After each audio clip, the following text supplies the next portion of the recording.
Mis amados hermanos, tal vez uno de los temas más difíciles de tratar desde el púlpito y en cualquier otro ambiente, diría yo, es sin duda el tema del divorcio. Y todos, de una u otra forma, hemos vivido en carne propia una situación de separación y divorcio. Un artículo de un portal en internet, Infobae, titulado "Aumenta los divorcios en Colombia", menciona lo siguiente: en lo corrido del 2023 se han separado más de 2.000 parejas. Más de 2.000 parejas se han separado en el transcurso de este año. En promedio, cada hora se está presentando una ruptura y 28 separaciones por día.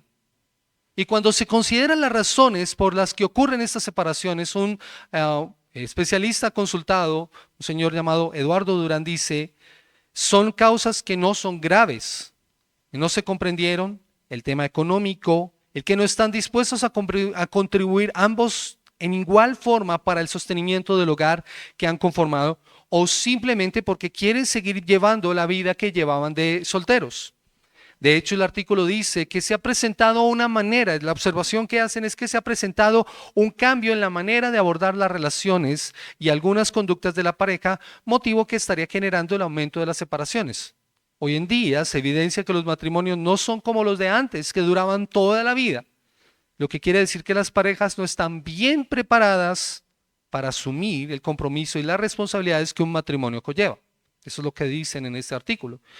Y esto ha llevado incluso a que en el Congreso se esté tramitando una ley llamada divorcio libre, en la que solo se necesite la voluntad de una persona, de una de las partes, para que ocurra entonces una ruptura. De la misma forma en que hoy hablamos de unión libre, se está hablando acerca de divorcio libre.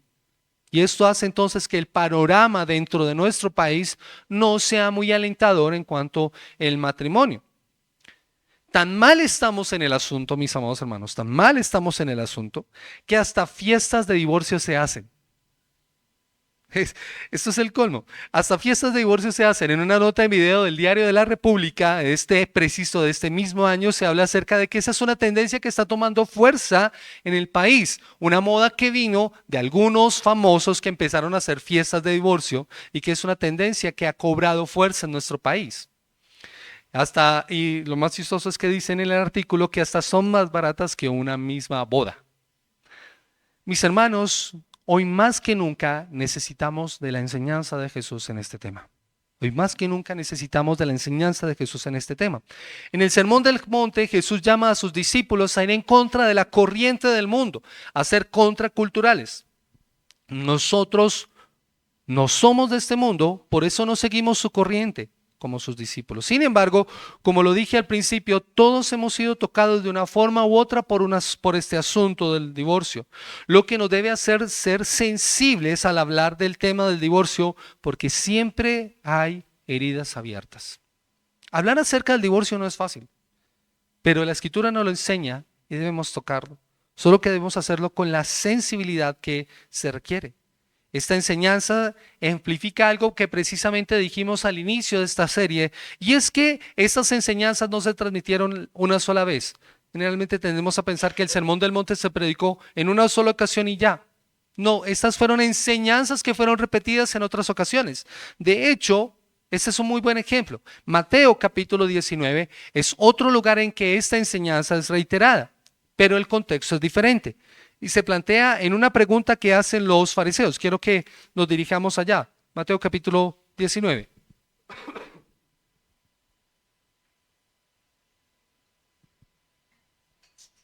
Mateo capítulo 19, el versículo 3. Dice la palabra del Señor: entonces vinieron a él los fariseos tentándole y diciéndole: ¿es lícito al hombre repudiar a su mujer por cualquier causa? Y esa fue una pregunta que plantearon los fariseos. Como la temática de la que vamos a estar hablando en esta mañana es la misma, podemos usar estos dos pasajes porque se integran muy bien, aunque sus contextos son diferentes. Son perfectamente complementarios los pasajes. Así que podemos entender mejor lo que Jesús quiso enseñar en esta ocasión. En esta parte Jesús ha estado hablando acerca de la ley y cómo Él no vino para cancelarla o para quitarla, sino para cumplirla. ¿Recuerdan lo que Jesús dijo? Yo no he venido para abrogar la ley, sino para cumplirla. Esto está siendo ejemplificado a través de estos ejemplos, valga la redundancia. ¿Cómo es esto en el caso del divorcio? Mi objetivo, mis amados hermanos, es que comprendamos lo que es el divorcio y cómo lo ve Jesús, para que como sus discípulos actuemos de la misma manera en este asunto. ¿Cómo ve Jesús el divorcio y cómo nosotros como discípulos debemos actuar en este mismo asunto? Por eso este sermón está titulado Jesús enseña sobre el divorcio. Jesús enseña sobre el divorcio. Y lo primero que hace es similar a lo que ha hecho al exponer las enseñanzas anteriores. Y el primer punto nos lleva a considerar la enseñanza errónea. La enseñanza errónea. Versículo 31. También fue dicho: cualquiera que repudia a su mujer, dele carta de divorcio. Y en Mateo capítulo 19, versículo 3 al 6 dice de la siguiente manera. Mateo capítulo 19, versículo 3 al versículo 6. Entonces vinieron a él los fariseos tentándole y diciéndole: ¿es lícito al hombre repudiar a su mujer por cualquier causa? Él respondiendo les dijo: ¿no habéis leído lo que el que los hizo al principio, varón y hembra, los hizo? Y dijo: por esto el hombre dejará a padre y madre, se unirá a su mujer y los dos serán una sola carne. Así que no son ya más dos, sino una sola carne. Por tanto, lo que Dios juntó, no lo separe el hombre. Lo que vemos acá, mis amados hermanos, es como Jesús expone lo que los maestros de la ley habían estado enseñando durante mucho tiempo. Y esto había sido que si un esposo repudiaba a su esposa, podía darle una carta de divorcio. Lo que encontramos nosotros en Mateo capítulo 19, que explica más acerca de este tema. Ahora, la palabra repudiar es una palabra que en nuestro contexto puede sonar bastante fuerte. Es una palabra que suena hasta ofensiva, repudiar. Pero en el contexto original significa desligar de, soltar desde, retirarse, despedir, dejar suelto de o dejar libre, dejar ir libre.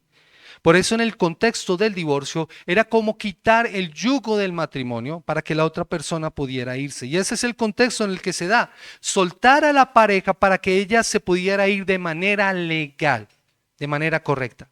La base para lo que estaban diciendo los maestros de la ley la encontramos nosotros en Deuteronomio capítulo 24, el versículo 14. A propósito de estar leyendo nosotros Deuteronomio, vamos a ir a Deuteronomio capítulo 24, el versículo 1 al versículo 4. Y escuchen lo que dice la palabra del Señor.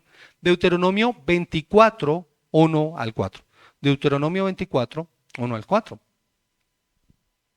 Cuando alguno tomare mujer y se casare con ella, si no le agradare por haber hallado en ella cosa indecente, le escribirá carta de divorcio y se la entregará en su mano y la despedirá de su casa. Y salida de su casa podrá ir y casarse con otro hombre. Pero si la aborreciere este último y le escribe carta de divorcio y se la entregara en su mano y la despidiera de su casa, y si hubiere muerto o si hubiere muerto el postrer hombre que la tomó por mujer, no podrá su primer marido que la despidió volverla a tomar para que sea su mujer después de que fue envilecida, porque es abominación delante de Jehová, y no has de pervertir la tierra que Jehová tu Dios te da por heredad. Ese es el contexto. El pasaje en Deuteronomio nos muestra una enseñanza que estaba dando Moisés al pueblo de Israel con una serie de condicionales. Y en este caso encontramos lo mismo, una condición. Moisés expone que si un hombre, después de haberse desposado con una mujer, después de haberse casado, deseaba separarse porque había encontrado algo indecente en ella, y eso significaba algo indecoroso, algo reprochable, algo detestable, algo no agradable, algo censurable, podía entonces entregarle esa carta de divorcio, ese certificado de divorcio para poderla despedir de su casa y que se pudiera casar nuevamente. Lo que encontramos acá era una protección legal para la esposa. Una mujer que se hubiera casado y se separara quedaba desamparada. Por eso la provisión que se está dando acá era una protección para ella. De tal manera que ella podía mostrar esa carta y decir: yo fui, me separé legalmente, él no quiso vivir más conmigo, yo me separé legalmente, por eso me puedo volver a casar. Pero una advertencia para el hombre también. Los maestros entonces no se centraban en este elemento, ni se centraban en la validez del matrimonio, ni mucho menos en el divorcio. Los maestros no discutían sobre el divorcio como tal, porque ellos daban por sentado que podía darse, sino sobre lo que podía significar aquello que era indecente o que no fuera agradable. ¿Ellos en qué se centraron?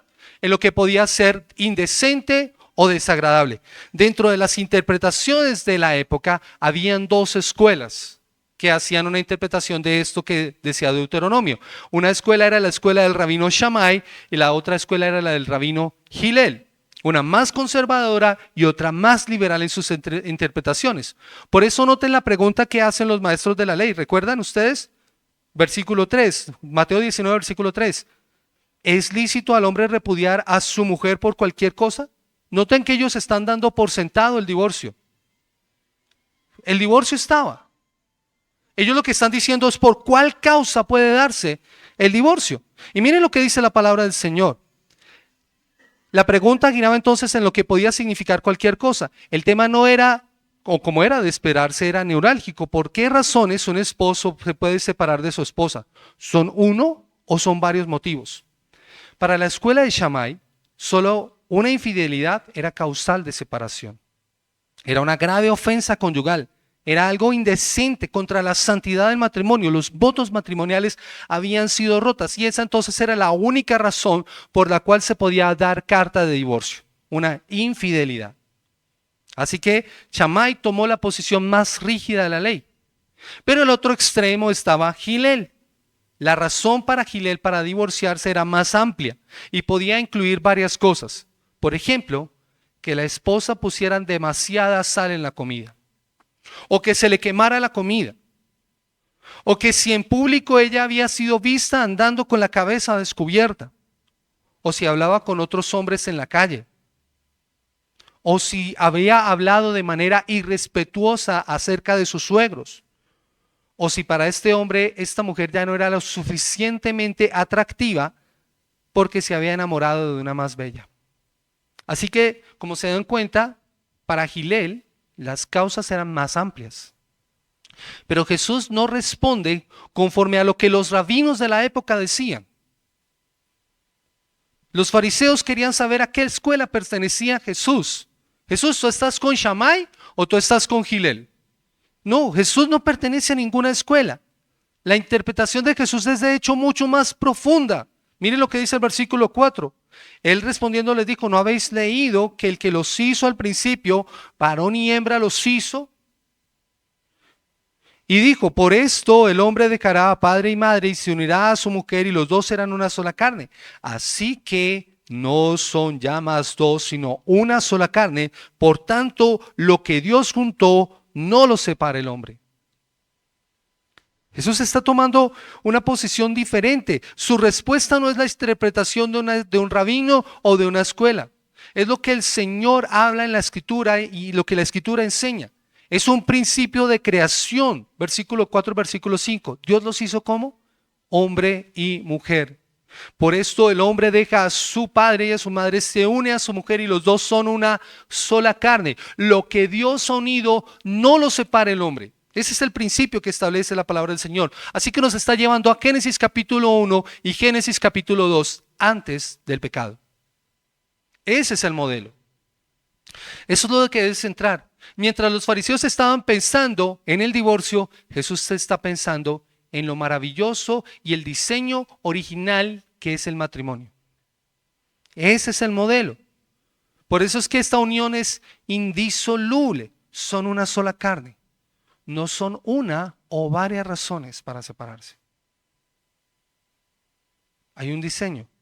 El matrimonio es una relación de compromiso y fidelidad entre un hombre y una mujer que se unen para toda la vida. Y en este sentido el divorcio, por cualquier razón, no es una opción cuando ya se está casado, ya que Dios los ha unido. Por eso el hombre con sus argumentos y sus razones no puede y no debe separarlos. Eso es lo que Jesús está diciendo, mis amados hermanos. Y es lo que nosotros debemos entender en cuanto a este tema. Mientras que los maestros de la ley estaban pensando en el divorcio, Jesús está pensando en el matrimonio, en la unión conyugal. Pero aquí es cuando los fariseos vuelven a preguntar, creyendo que han atrapado a Jesús. Lo que nos lleva a nuestro segundo punto, la interpretación correcta. Vaya conmigo nuevamente a Mateo capítulo 5, el versículo 32. Miren lo que dice la palabra del Señor en el Sermón del Monte. Pero yo digo que yo digo que el que repudia a su mujer, a no ser por causa de fornicación, hace que ella adultere. Y el que se casa con la repudiada comete adulterio. Y en Mateo capítulo 19, el versículo 7 al versículo 9. Le dijeron, ¿por qué pues mandó Moisés dar carta de divorcio y repudiarla? Él les dijo, por la dureza de vuestros corazones. Por la dureza de vuestro corazón Moisés os permitió repudiar a vuestras mujeres, mas al principio no fue así. Y yo os digo que cualquiera que repudia a su mujer, salvo por causa de fornicación, y se casa con otra adultera, y el que se casa con la repudiada, adultera. Cuando Jesús explica el mandamiento, expresa su autoridad. Noten lo que él dice, yo os digo. Mientras que los fariseos y los maestros de la ley citaban a un rabino u otro, él está hablando con su propia autoridad, mis amados hermanos. Y esto es muy importante. Jesús enseña con una autoridad que le es propia y no determinada por una escuela rabínica o por el pensamiento de un autor. Él más bien como el autor divino de las Escrituras habla fuerte y claro al respecto. Por lo que nosotros tenemos que recordar que si Jesús lo dice, debemos considerar con qué seriedad lo que habla. Si Jesús lo dice, debemos considerar con seriedad lo que Él habla. Así que miren lo que dice en su respuesta. En la respuesta que da Mateo capítulo 19, los fariseos preguntan por la famosa carta de divorcio, por el certificado de divorcio. ¿Por qué Moisés permitió o por qué Moisés mandó? Dice en esta versión. ¿Por qué pues mandó Moisés a dar carta de divorcio y repudiarla? ¿Por qué se puede dar esto? Para los fariseos era más importante eso, la entrega de la carta de divorcio. Pero como hemos visto, la enseñanza de los fariseos había estado equivocada. Como muchas veces hicieron, ellos malinterpretaron la ley. De hecho, los fariseos están mal porque en sus versiones ellos establecieron la carta de divorcio como un mandato. Pero volvamos a leer Deuteronomio capítulo 24. Deuteronomio capítulo 24. Miren lo que dice la palabra del Señor en Deuteronomio capítulo 24. Miren lo que dice la escritura aquí en Deuteronomio capítulo 24. Cuando alguno tomare mujer y se casare con ella, si no le agradare por haber hallado en ella alguna cosa indecente, le escribirá carta de divorcio y se la entregará en su mano y la despedirá en su casa. Y salida de su casa podrá ir y casarse con otro hombre. Pero si la aborreciere este último y le escribiere carta de divorcio, se la entregará en su mano y la despidiere y se casa, o si hubiere muerto el postrer hombre que la tomó por mujer, no podrá su primer marido que la despidió volverla a tomar para que sea su mujer después de que fue envilecida, porque es abominación delante de Jehová. Y no has de pervertir la tierra que Jehová tu Dios te da por heredad. Noten la enseñanza de Jesús. Los fariseos habían tergiversado esta enseñanza.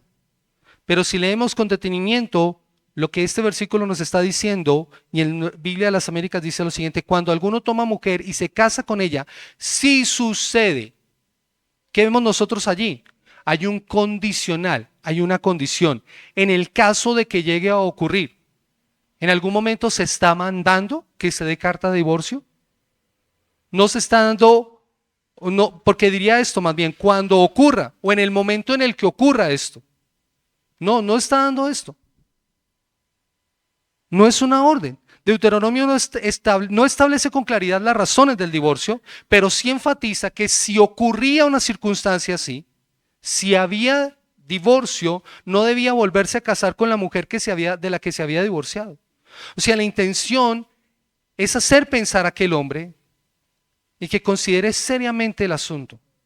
No sea que después se arrepienta y ya después no pueda remediar el asunto, no volver a poderse casar con esta mujer que había repudiado, porque eso era envilecer la tierra. Así que esto protegía a la esposa contra el abuso al que podía ser sometida. Piensa seriamente lo que vas a hacer. No es cualquier cosa. Esa es una decisión supremamente importante. No hay marcha atrás a lo que estaba a punto de ocurrir. Así que el pasaje no establece en ninguna parte un mandamiento ni un estímulo para el divorcio. Más bien explica lo que debía hacerse en el caso de que se diera una situación así. ¿Qué es lo que nosotros vemos en el contexto? Siempre está hablando acerca de una condición. Si ocurre esto, debes actuar de esta manera. Pero no era una orden. Explica lo que debía hacerse. Es una concesión, no un mandato. Es una explicación, no una orden. Ya para que se diera la carta de divorcio tenía que darse la condición, pero tenía que cumplirse todas las demás condiciones. Es por eso que al responder Jesús dice que esto fue dado por la dureza del corazón. Mire lo que dice Mateo capítulo 19, el versículo 8.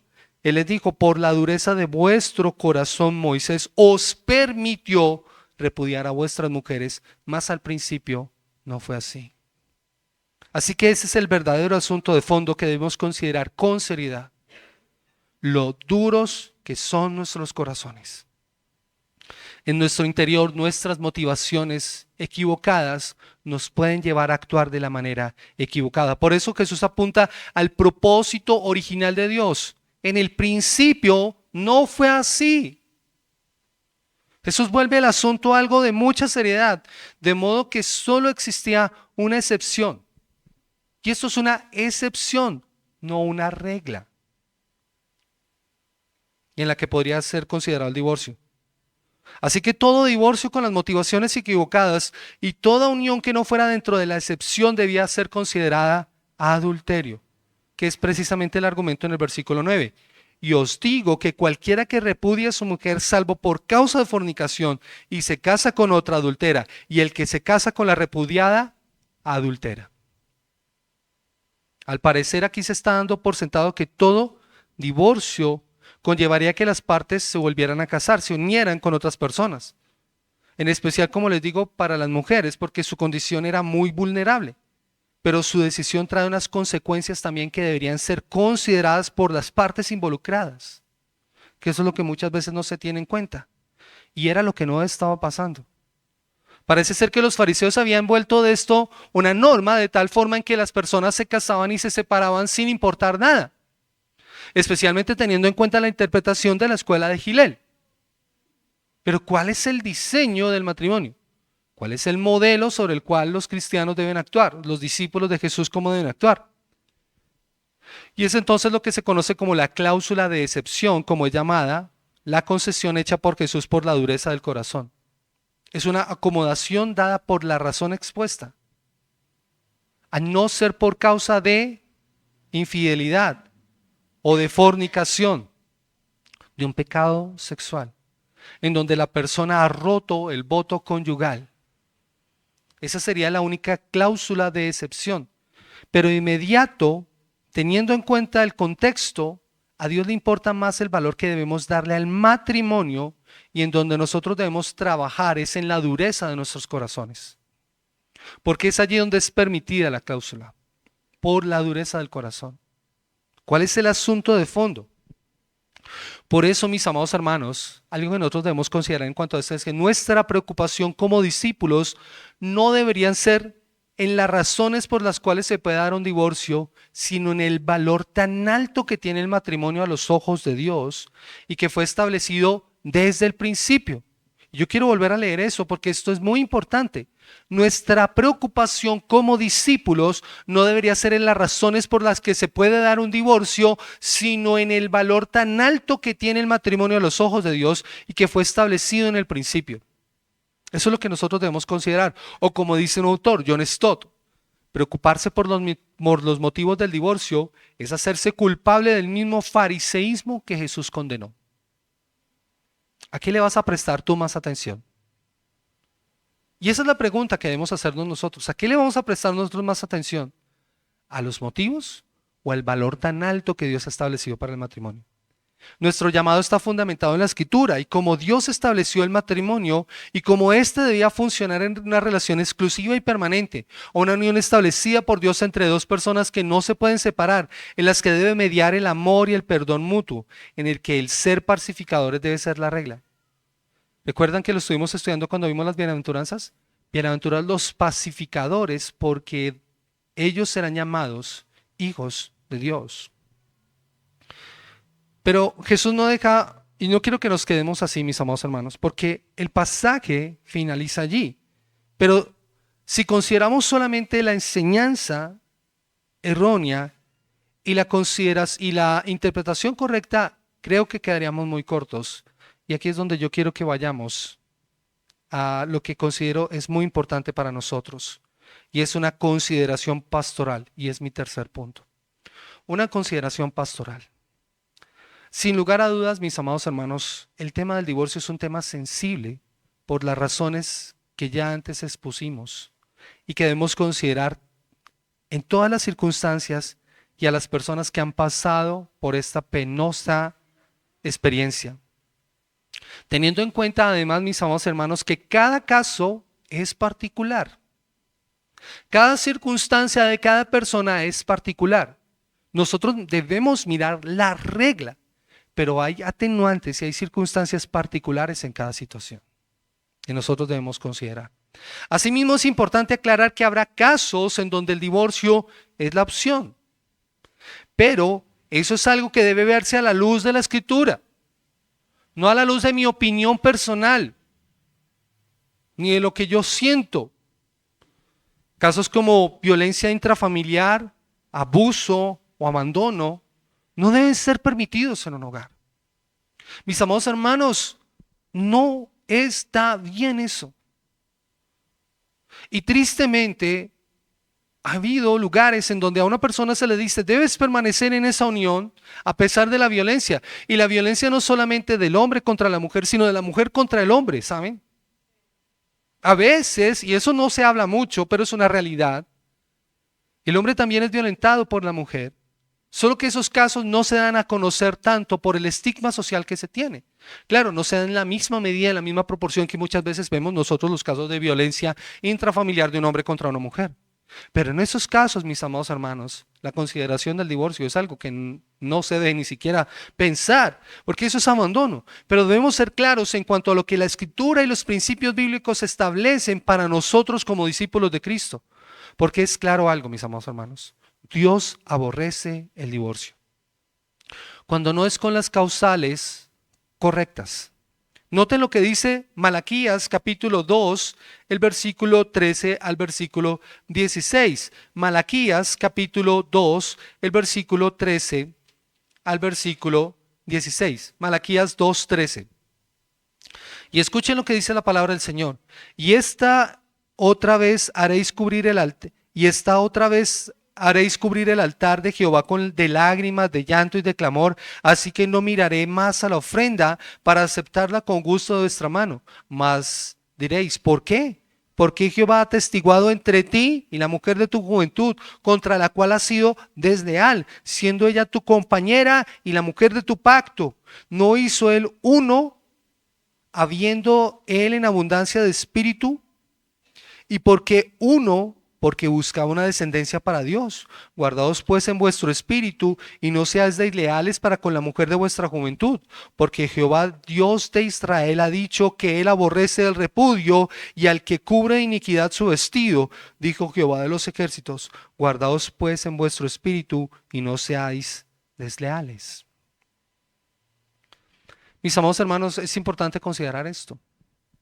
Y aunque no podemos tocar todos y cada uno de los aspectos que están involucrados seguramente en el divorcio, las razones por las cuales una persona se divorcia o en las que se podría dar esto, sí es importante considerar lo que la Escritura nos enseña, y voy a ser específico al dirigirme a 4 grupos de personas en esta mañana. Vamos a hablar entonces a los casados, a los solteros, a los separados y a los no creyentes, tratando de enseñar y dar algo de luz en algunos asuntos para que consideremos. De nuevo, no vamos a tocar todos los aspectos, pero creo que estos son importantes. Así que primero quiero dirigirme a los casados. Hermanos, debemos considerar seriamente la santidad del matrimonio. Seriamente la santidad del matrimonio. Como una institución establecida por Dios desde el principio. Tanto es así que el pecado no la afectó. O bueno, sí la afecta, pero no cambió. Porque el pecado sí afectó el matrimonio. Afectó al individuo y el individuo va a afectar su matrimonio. Pero la institución como tal, el matrimonio, no fue cambiado. Dios ordena al hombre y a la mujer que cuando se unen y se casen formen una sola carne. Es algo que Dios ha unido. El divorcio entonces no debería estar en nuestro lenguaje por las circunstancias en las que solemos hacerlo, mis amados hermanos. Matrimonios que están aquí, esposos que están aquí, para ser más claros, por situaciones que deben ser tratadas, o por un mal matrimonio, o por una incompatibilidad de caracteres, como lo que hoy se alega en muchas ocasiones. Cuando hablamos de divorcios o de separaciones como hoy en día suele hacerse, en muchas ocasiones lo hacemos por los motivos equivocados o por cualquier cosa, como lo veíamos al principio. Es que no me puede llevar bien con él. No. Y esto, mis amados hermanos, nos puede estar llevando a nosotros a pecar. Es más, si hubiera algo que se conoce hoy en día, algo que no se conocía en la antigüedad, separación de cuerpos. Separación de cuerpos. Eso es algo que no se conocía en la antigüedad. Ese es un arreglo moderno que nos inventamos nosotros, pero eso no está bien. De hecho, la escritura es clara. Cuando un hombre se separa de su mujer, estando casados, debe ser para perseverar en la oración y no por mucho tiempo. ¿Para qué? Para que no vayan a ser tentados. Así que eso no está bien, mis amados hermanos. Nosotros somos llamados a luchar por nuestros matrimonios con todo lo que esté a nuestro alcance. Lo hemos mencionado en otras ocasiones, mis amados hermanos. ¿Sabe qué somos nosotros cuando estamos casados? Dos pecadores que hemos dicho acepto. Somos dos pecadores que estamos batallando con nuestro propio pecado, pero que cuando hemos dicho acepto y estamos colocándonos en las manos del Señor, estamos rogando que Él nos ayude. Entonces, ¿será que podemos alegar dureza de corazón? Como creyentes, aunque batallamos contra el pecado, este ya no es una excusa para validar nuestro comportamiento. No, mis amados hermanos. Nuestro pecado no excusa nuestro comportamiento. Por el contrario, a mayor conocimiento de la Escritura, menos excusables somos delante de Dios. Entre más conocimiento, entre más entendimiento tenemos de la palabra del Señor, menos excusas tenemos. Como lo leía María al principio en Efesios capítulo 5, ¿cierto? Nadie, no tenemos excusa delante del Señor. Si tenemos corazones duros, sí, tenemos corazones duros, pero también tenemos el Espíritu Santo que nos redarguye y que nos debe guiar a toda verdad en esta área incluida y ayudar a la restauración de nuestros hogares, mis amados hermanos. Hermanos, tener problemas en el matrimonio es algo normal. Es algo normal. Los tenemos en otras relaciones. ¿Por qué no vamos a tener problemas en el matrimonio? Eso es normal. El gran problema es no solucionar los problemas. Es no enfrentarlos. Es no darnos cuenta que somos pecadores que necesitamos la guía y la ayuda del Señor en esta área. Un matrimonio con problemas. En un matrimonio con problemas, mis amados hermanos, ambas partes aportan a la solución de la misma manera en que lo han hecho al problema. Y el que existan problemas en un matrimonio no es señal de un mal matrimonio. Así que busquemos la solución y la guía del Señor para la restauración. Eso es lo que nosotros necesitamos. Ayuda, guía, dirección. En muchas ocasiones va a necesitar, miren, mucha oración, mucho estudio de la palabra del Señor, mucho humillarnos delante del Señor para pedirle al Señor que nos ayude. Y eso es importante, mis amados hermanos, porque el modelo y la idea de matrimonio del Señor es muy distinta a la que nosotros tenemos. El Señor ejemplifica su relación con su pueblo, ¿saben cómo? A través de un matrimonio. Y lo ejemplificó a través del profeta Oseas. Y mandó al profeta Oseas a casarse con una mujer que era ramera, que era prostituta, y le dijo, y la vas a amar, y ella te va a ser infiel, pero tú la vas a volver a aceptar. Y así ama Dios a su iglesia. ¿Y eso implicaba problemas para Oseas? Claro, ¿cuántas veces no tuvo que ir a rescatarla de donde estaba? Pero ¿qué hizo este hombre? Lo que tuviera que hacer por la esposa que amaba, lo hizo. Mis amados hermanos, eso mismo debemos hacer nosotros. porque asimismo ama a Dios a su iglesia y sigue siendo su diseño. ¿No es Cristo el esposo de la iglesia? Y si nosotros nos miramos como iglesia, ¿somos una iglesia perfecta, santa, sin mancha, como deberíamos serlo? No. Pero ¿sabe qué está haciendo el Señor? Está santificando a su iglesia. Así que, ¿por qué no vemos nosotros ese modelo que el Señor nos enseña y lo vivimos también en nuestros hogares? Miren, para el Señor sería más fácil decir, ya no amo a esta mujer, me voy a conseguir a otra. Podría hacerlo el Señor. Pero no lo hace. No lo hace. ¿Por qué somos nosotros tan prontos, esposos que estamos aquí, esposas que están aquí? ¿Por qué somos tan prontos para querer abandonar? Y hay otra consideración, mis amados hermanos. Si un cónyuge es infiel, ¿puede separarse? Mis amados hermanos, recuerda lo dicho por Jesús. Esta es una concesión por la que debería ser tratada, y es cierto, pero debe buscarse también la reconciliación y el perdón en la relación. Es una concesión, no un mandato, a no ser por causa de fornicación. Pero es una concesión. En cuanto dependa de ti, busca la reconciliación. Tal vez como lo dice John Stott, me parece que es la mejor forma de entenderlo. Desde el ideal, el propósito y el llamado divinos, el divorcio solo puede verse como una devastación trágica. No es una opción para los cónyuges en Cristo. Y Charles Swindoll dice esto: un cónyuge infiel puede darnos el derecho a pedir el divorcio, pero no estamos obligados a ejercer ese derecho. Así que debemos luchar por nuestros hogares con todas las fuerzas de nuestro ser. Nunca debemos considerar el divorcio como una opción. Solo así mostraremos el valor tan alto que tiene el Señor y su salvación para nosotros. Mari lo mencionaba al principio. Miren, es muy fácil. Pero ¿realmente queremos vivir de acuerdo al modelo bíblico, al estándar bíblico? Jesús establece el matrimonio como una institución indisoluble, lo santifica y le da el más alto valor que hasta el momento se le había dado. La cláusula de concesión establecida en este pasaje es dada o más bien por el pecado con el que todos nosotros batallamos, y no se aplica en todos los casos. Las palabras de Jesús deben ser entendidas como deben ser entendidas como empujando al culpable de un divorcio ilegítimo a que se dé cuenta de que puede causar el adulterio de su cónyuge cuando las razones de este no son las expuestas en la Escritura. Así que tienes que tener cuidado, porque puedes estar llevando a pecar a la otra persona. Estás pecando tú, pero puedes estar llevando a la otra persona a pecar. Considera seriamente la decisión que estás tomando. Considera tu actuar en este asunto, arrepiéntete de tu pecado hoy que hay tiempo y restaura tu relación y vive para la gloria de Dios. Esto en cuanto a los casados, solteros que están aquí.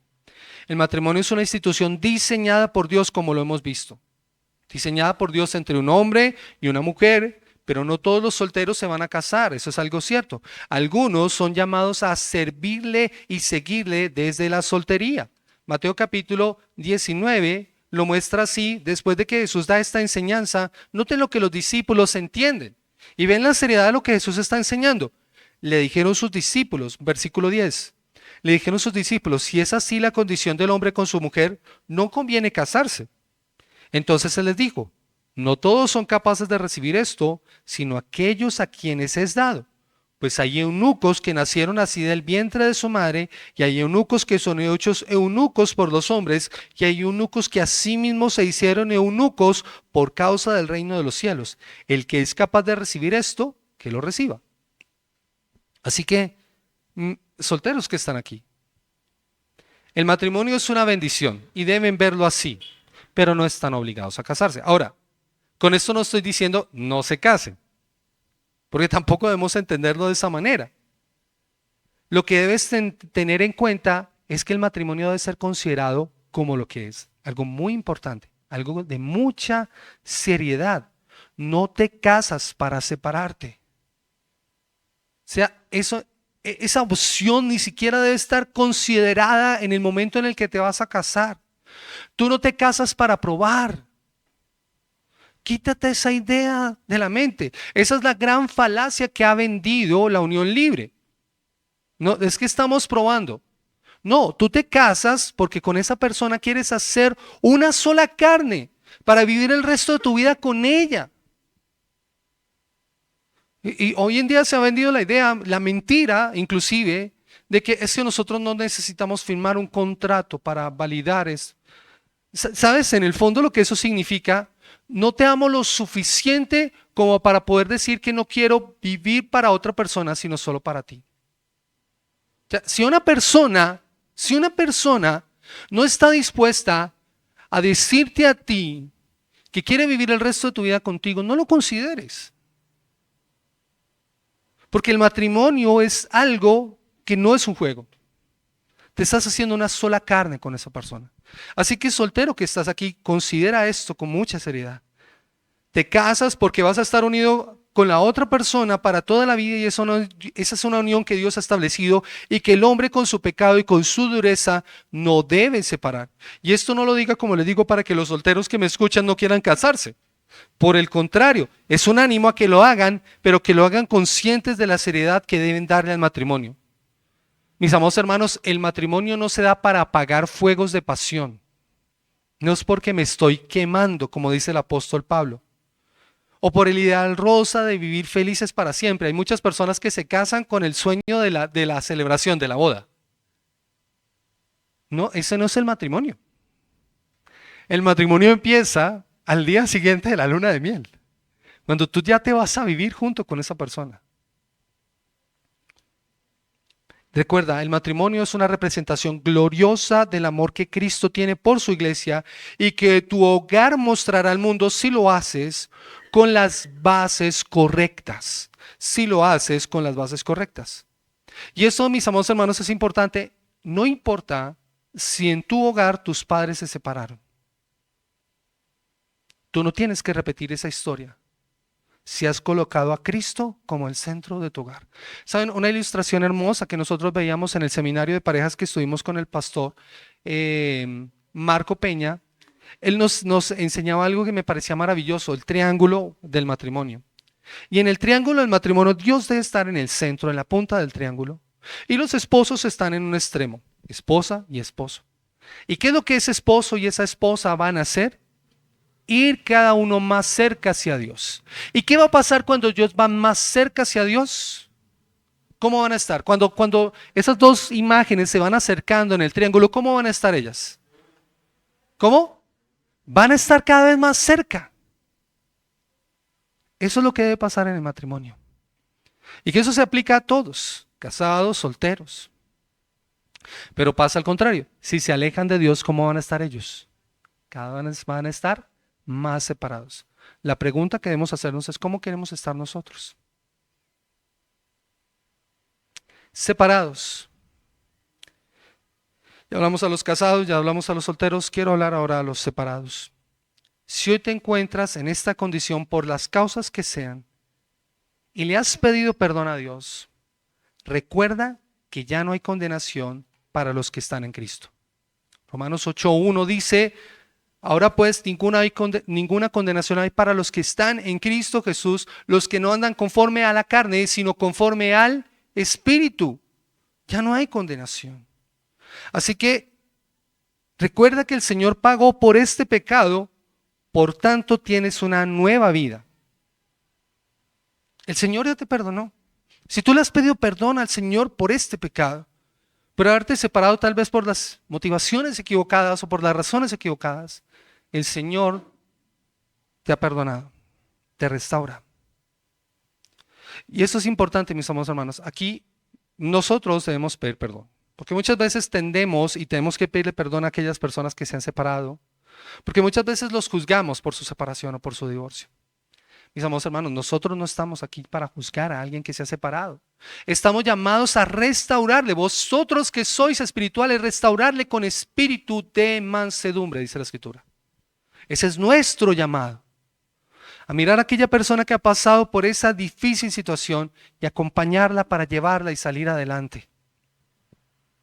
El Señor pagó por este pecado, pero de inmediato surge la pregunta: ¿es posible volverse a casar Una persona que se ha separado puede volverse a casar. Tal vez esa sea tu situación. Y créame, estuve considerando esto con mucha seriedad. O sea, estuve realmente estudiando acerca de este tema porque no quería dar una opinión personal. Y encontré la que a mi opinión es la mejor respuesta. La Confesión de Fe de Westminster habla al respecto y dice en lo que en mi opinión es lo más adecuado. Escuchen por favor lo que ellos dicen en su aparte acerca del matrimonio. El adulterio y la fornicación cometidos después del compromiso, eso es después del compromiso, antes del matrimonio, después del compromiso, si son descubiertos antes del matrimonio, dan ocasión justa a la parte inocente para disolver el compromiso. Si alguien es infiel antes de casarse, no hay razón para unir a esas dos personas, porque hay infidelidad. ¿Qué garantiza que esa persona vaya a ser fiel en el matrimonio? Disolver el compromiso. En el caso del adulterio, después del matrimonio, es lícito para la parte inocente presentar demanda de divorcio y después del divorcio casarse con otra persona como si la parte ofensora estuviera muerta. Recuerden que estamos hablando acerca de que hay una cláusula de excepción, una concesión, a no ser por causa de fornicación. Ellos dicen esto, y eso me parece muy importante. La parte inocente presenta demanda de divorcio y después del divorcio casarse con otra persona como si la parte opresora estuviera muerta. Aunque la corrupción del ser humano, continúan ellos diciendo, aunque la corrupción del ser humano sea tal que le dé aptitud para estudiar argumentos, para separar indebidamente a aquellos que Dios ha unido en matrimonio, sin embargo, nada excepto el adulterio o la deserción obstinada, y esto tomando en cuenta, aquí hago un paréntesis, esto tomando en cuenta lo que Pablo dice en 1 Corintios 7, 10 al 15, hablando acerca de un creyente que estaba casado con un no creyente y el no creyente lo abandona, se va porque no quiere vivir más con él. En este caso, es una causal de abandono, dicen en Westminster, no puede ser remediada no puede ser remediada o por el magistrado civil o por la iglesia, es causa suficiente para la disolución del matrimonio. Así que voy a volver a leer esto. Nada excepto el adulterio, la deserción obstinada, que no puede ser remediada por la iglesia o por el magisterio civil, es causa suficiente para la disolución del lazo del matrimonio. ¿Qué es lo que ellos están diciendo? No hay ninguna otra excusa, no hay ninguna otra razón, solo hay una causal válida, el abandono o el adulterio.